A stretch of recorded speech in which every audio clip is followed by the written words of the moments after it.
I work in the Street Priest Ministries. I'm the host, Brother Jay. We're taking the Gospels back to the streets. Today's drive-thru message is the true gospel. Now, I did this message, and this is a kind of a follow-up message to the doctrine of Christ. You can look that up. That teaching.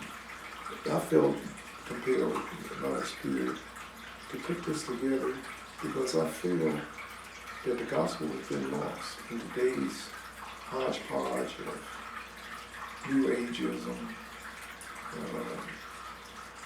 coexist movement that's going on from the Pentecostal Rome.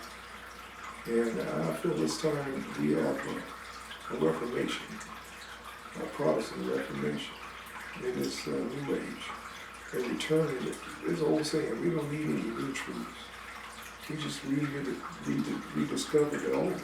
We can rediscover the old truths of the gospel. And I gave an outline of the gospel. And the gospel is what Christ preached. He said, I will build my church, and the gates of hell shall not prevail against it. It's his church, his gospel. Not the bishop so-and-so's gospel out of his book, or the reverend, so-called reverend. Reverend is holy guy's name anyway, he's supposed to use it. But anyway, not his gospel. Not the Pentecostal Rome, his gospel. Christ's gospel. And that's what we teach here at Street Priest Ministry. We teach Christ's gospel. Nobody else. I don't care. And part of this gospel, I did an outline on it. And I did 7 things I think are very imperative. I was led, I felt in my spirit to outline. The gospel encompasses more, but these are the major. It's like soup in a bowl, the meat. You don't want to get to the meat. The meat of the gospel is the fear of the Lord, the cross, giving, repentance, salvation, resurrection, second coming. That's the meat of the gospel right there. Anything else is, you would consider the soup to go with it. And as I prayed and meditated on this message, we're going to start. God just taught on hell.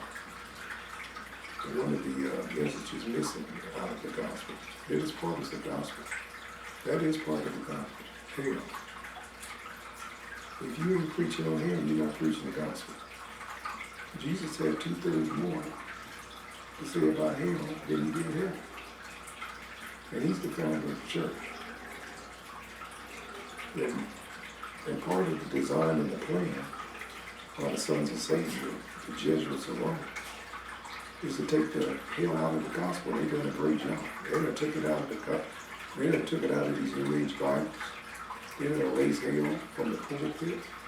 They don't even say the H word anymore. It's always referred to the H word. They're cussing if they say hell. Well, we say hell, hell, hell, hell, hell here in Street Priest, like Christ said, and John the Baptist. That is the gospel. Hell is part of the gospel. I just taught on it. Get the terror of the Lord. I just taught on it. You can't take terror of the Lord, hellfire, and justify. You can't take hell out of the gospel. And you ain't preaching the true gospel. So we're going to start there, because that's being pretty much erased from the gospel. The fear of the Lord. Without the fear of the Lord, what's the point of Christianity? The Bible said that fear of the Lord is the beginning of wisdom. And that part of the Hebrews understand. And let's cover it. We're just going to cover 2 verses for each one of these outlines. And I'm going to try to keep it short. It's still probably going to end up a 3 or 4 video series. Even as short as I'm trying to keep it at this point. That's imperative that I nail these home. And let's start with the fear of the Lord. So we're going to go to Luke. Let's go to Luke 12 to 4 and 5. We're going to understand the fear. Luke 12, 4, 5.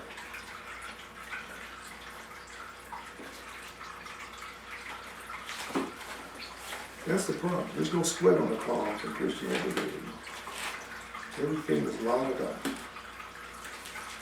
Lukewarm, la da da.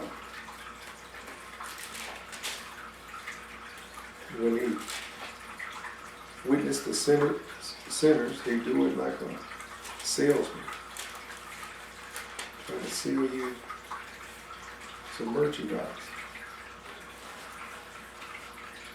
There's no terror. There's no fear. He didn't want to be a Christian. He's just reduced and watered down to another religion or a smorgasbord religion. But I'm going to give you some old-fashioned terror of the Lord from Street Priest occasion. Let's start with, this is Pastor Jesus preaching. And I say unto you, my friends, be not afraid of them that can kill you, that can kill your body. And if they have no more they can do. But I will forewarn you whom ye shall fear. Underline fear. Fear, that's the premise of the gospel. Put fear back in the gospel. Put hell back in the gospel. It's the full gospel. You ain't preaching the gospel. If you ain't preaching about hell, sorry, I don't care who you are.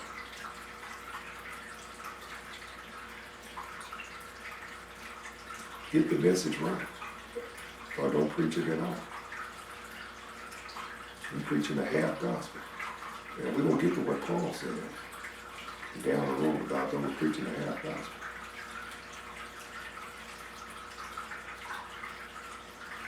But I forewarn you, or whom you shall fear. Fear him which after he hath killed, hath power to cast into hell. Yea, I say unto you, fear him. Now, how many times did he say fear? Let's count. We can do this. Okay, be not afraid that it can kill you, and have no more that they can do it. He said, but I will forewarn you whom you shall fear. That's one.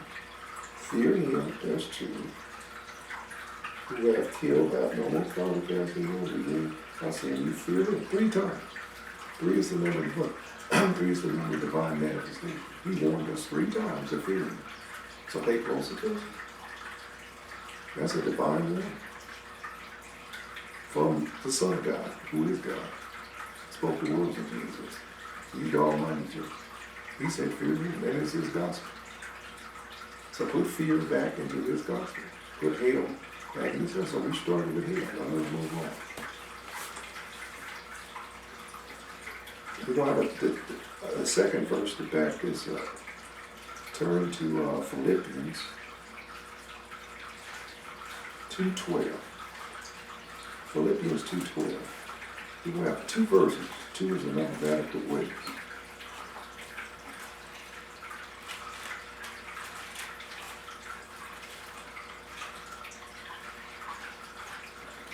So let's go to Philippians 2:12. Let's see what it says.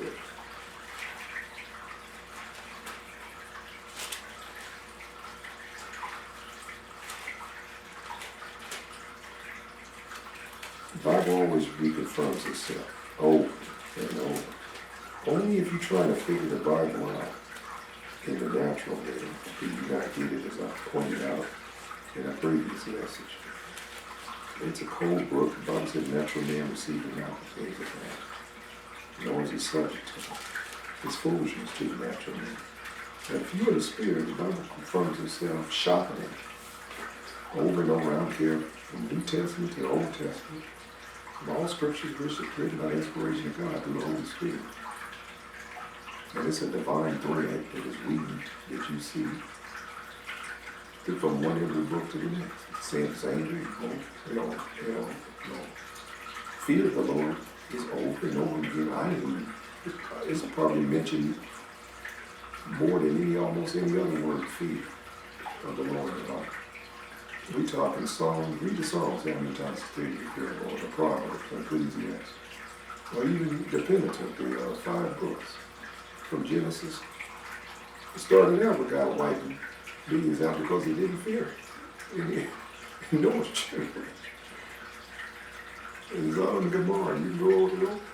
Many examples of people that had some terror. Them nations had terror by the time God finished with old Pharaoh in Egypt. The nations feared him for they feared him more. Actually, the children of Israel. Don't forget Nineveh repented. The nation of Israel didn't repent.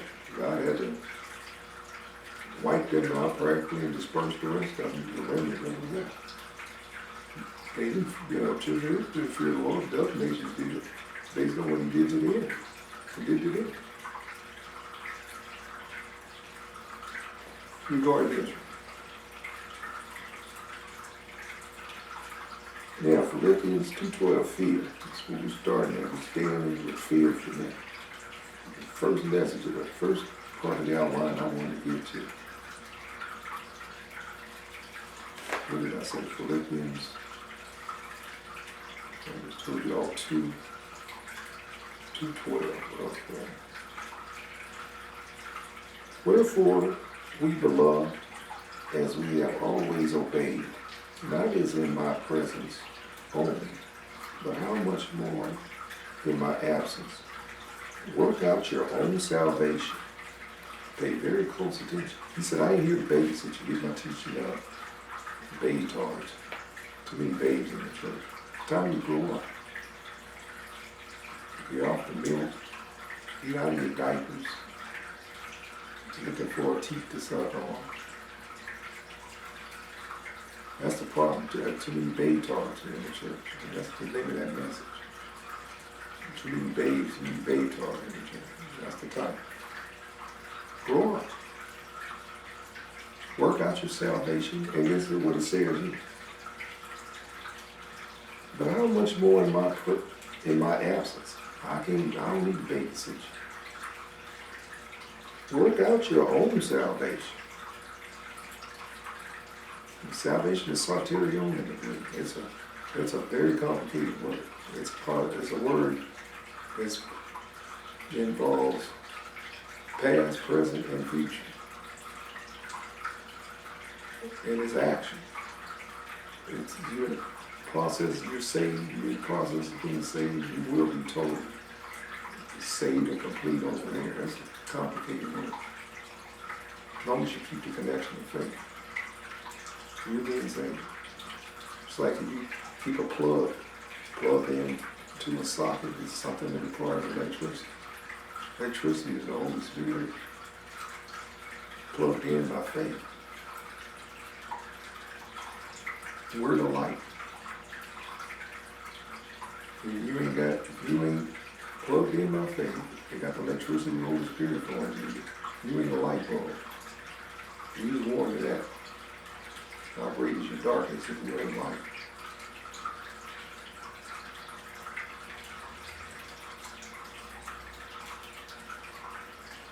He said, work out your own salvation with fear and trembling.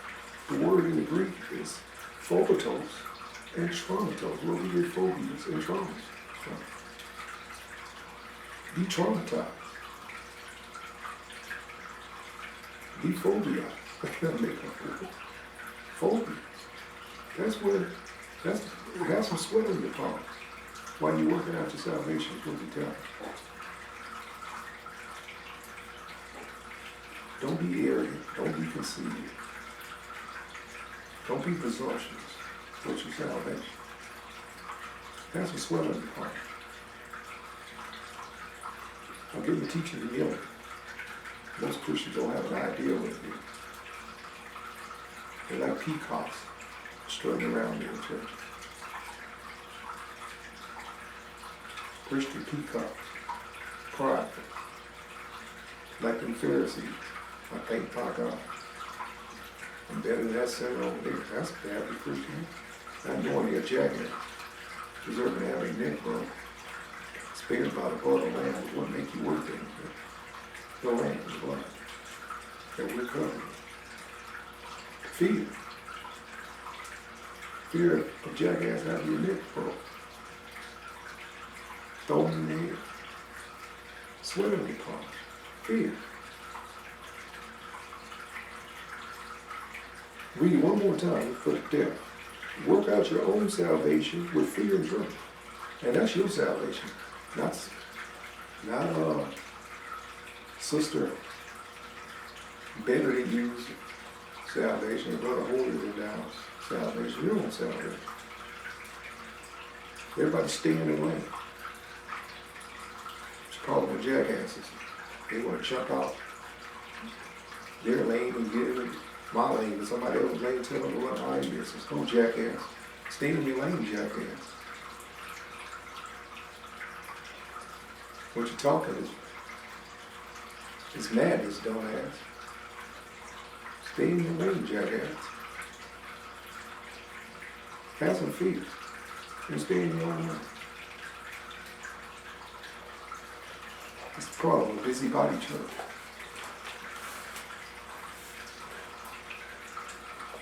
Yeah. Let's keep it moving. We done got fear out the way.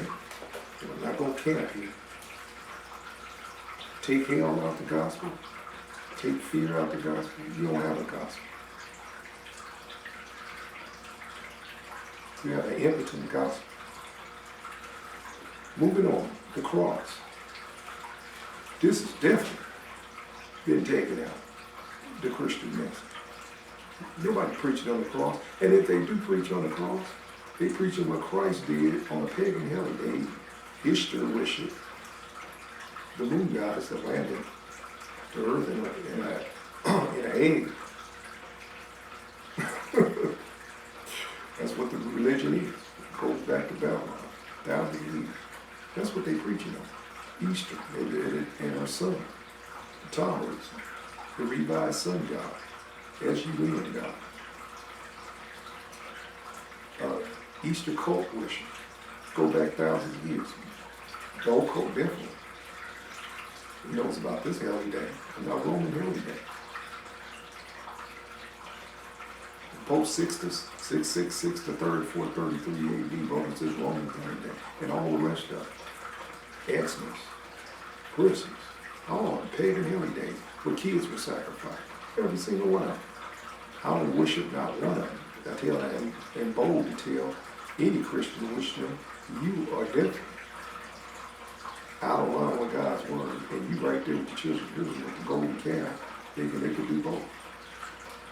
And you need to reassess your faith, because you can't mix the two. From the Old Testament to the New Testament, he told them in Deuteronomy 18 and Leviticus 18, not to observe the pagan holidays of the east. And this is a pagan holiday. Not to keep their customs. He said it in the New Testament, 1 Corinthians 10, 19 through 22. You can't mix Christ and pagan traditions in me. Christ said, you make void the word of God, teaching traditions in me. I don't observe any of these heavy so-called Christian holidays. They ain't Christian, they pagan. Brought to us by pagan friends of Rome. The Vatican, say it is a divine insertion. That's what Vatican means. No pain. I don't want anything coming from Rome. Mixed with my religion of Christ. My faith in Christ. It's supposed to be a personal walk and belief anyway, not a religion. Christ said they worship my Father. My Father never must worship in the spirit and truth. That's what he sees. That's what he wants, a personal relationship. Not a religion. Set of codes and set of rituals and rites. And that ain't Christianity pomp. It's close circumstance.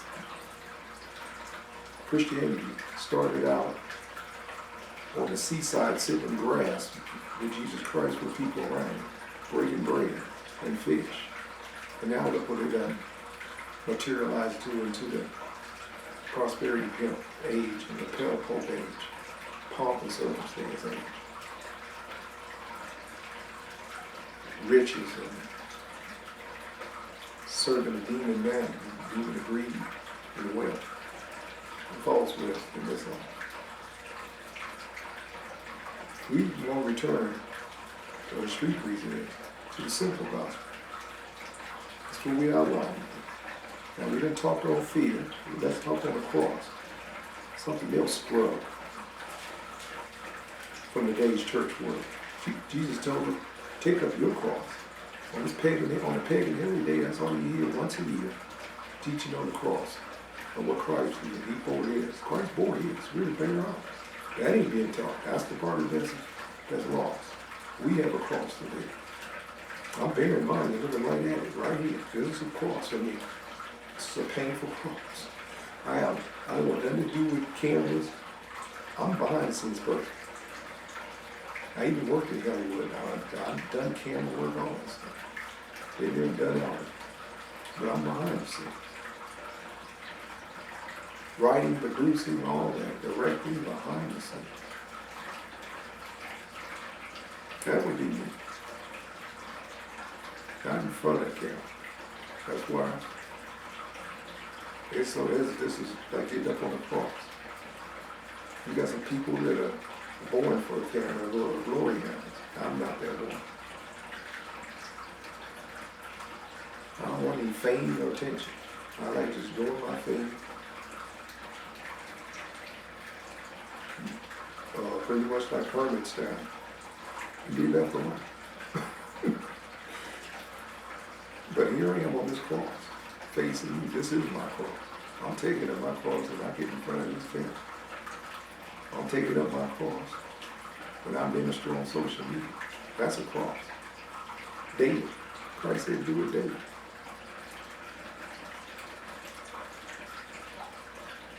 And Christianity has been reduced down to a habit, to an easy chair, lawn chair, and all the other symbols that you can think of leisure. Then it's action. Christianity is action. Action Jackson is what God Christ and God's looking for. When he said bear a cross, that's action. And follow him, that's action. Not get a cross and sit on it or lay on it. You get to grab a pina colada and kick back on the cross. He said bear. Them crosses were heavy, they were like 300 pounds.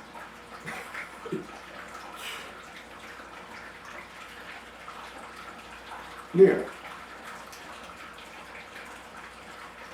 let's go to the cross. Matthew, let's see where we're going to start.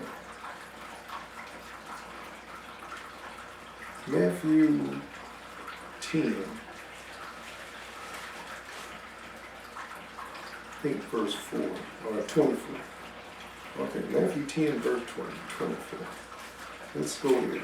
The cross. We have a cross to bear. The lost message of the church. But part of the true gospel. That's the title of this message, the true gospel. If you ain't preaching the cross, you ain't preaching Christianity. This is part of the meat of the soup of Christianity. This is what the founder of the church preached, the cross. Now this is what we're empty the stadium, right? If Brother Jay was going to the Rufus Glitter team, New Age Baby, the Smiling Songs, New Age churches, the synagogue of Satan churches, stadiums, packed to the ground with the greed, with a false prophet, wolf in sheep clothing, greedy pastor at the end. All of them greedy. The greedy produced the greed. Stadiums wouldn't be filled. It wasn't a need to fill the stadium. You talk about what comes first, the chicken or the egg. The chicken comes first. The chicken is the people. The greedy people. Dumbed down, greedy sheep. Then they'll reduce God down to a bellhop, a genie in a bottle, a chauffeur to cater to their needs. And here comes the prosperity pimp to provide the service, to tickle their ears. Each one tickling each other's ears, praising me, going back and forth. They praising that man as an idol, somewhat of an idol. And they're being praised and receiving praise from God, back and forth. continuity going back and forth with the praise of men. And here, street preach, we preach, thus saith the word of God. I don't give a who, or what you think. I don't care about your praise. I seek the praise come down from the Heavenly Father above. They'll say, in the end, well done, thou good and faithful servant.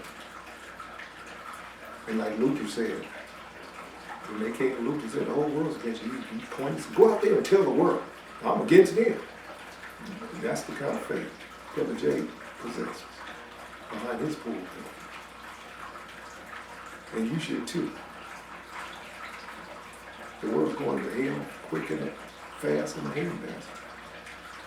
We're here for a rescue operation to see if we can save those that are lost to that Christ, to see if they can save those that are lost. The world's going to be aligned with Antichrist. So what do you care about what the world thinks? The Bible says if you're a friend of the world, you're an enemy of God. We got too much Christianity that are homogenized with the world. And you can't tell the difference. Quote C.S. Lewis. I mean not C.S. Lewis, A.W. Tozer. He said if Christianity was medicine, it wouldn't cure anyone, or if it's poison, it wouldn't harm anyone. It's milk toast, lukewarm. Jesus said if you lukewarm, I'll vomit you out my mouth. He wants you hot or cold. And that's 90, probably 95, but maybe 97% of Christianity is lukewarm, ineffective, empty.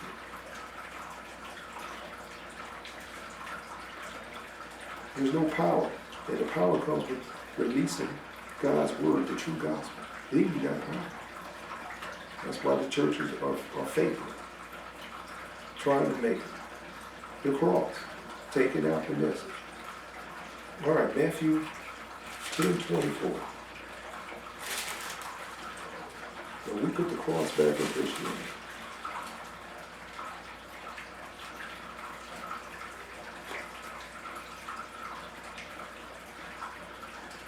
All right, this is Pastor Jesus preaching.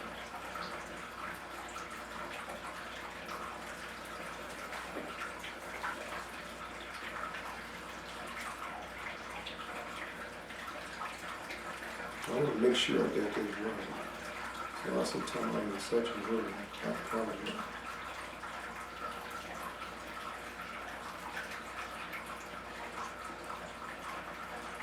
Let me see.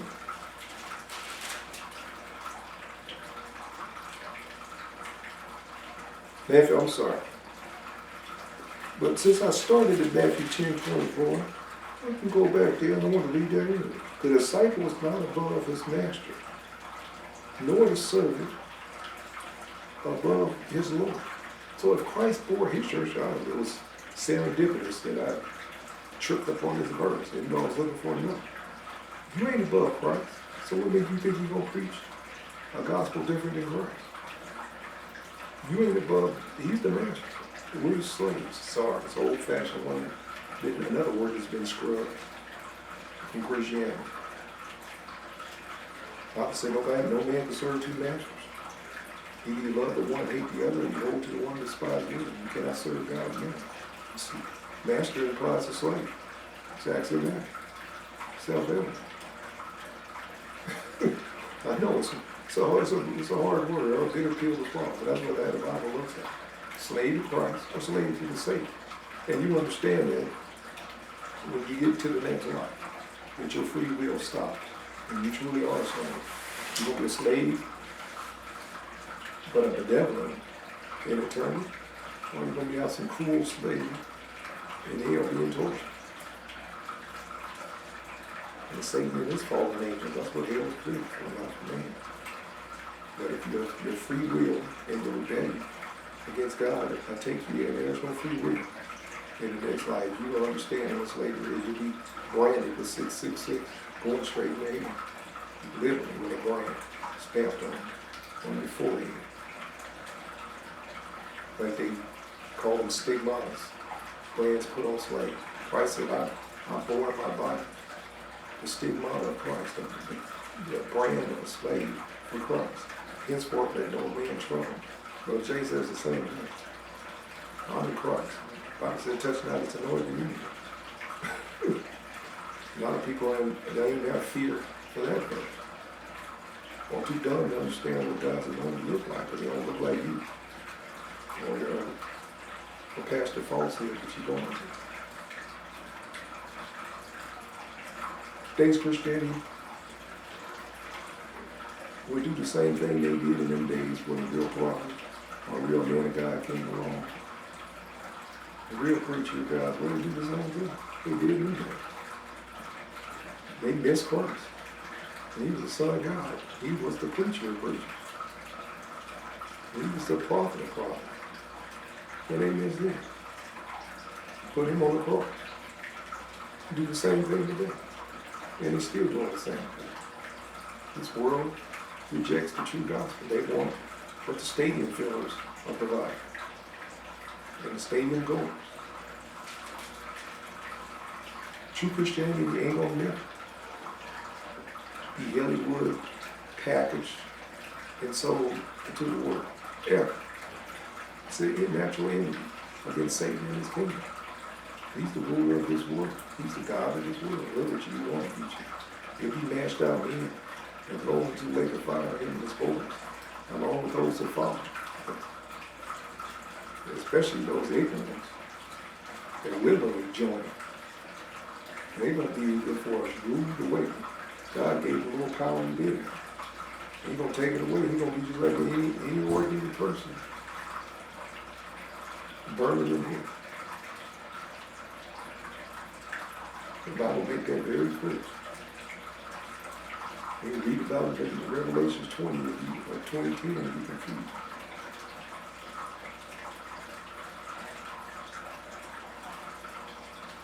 The cross. Now we're going to go to the cross. Matthew 10:38. You ain't above the master. If the master taught on the gospel,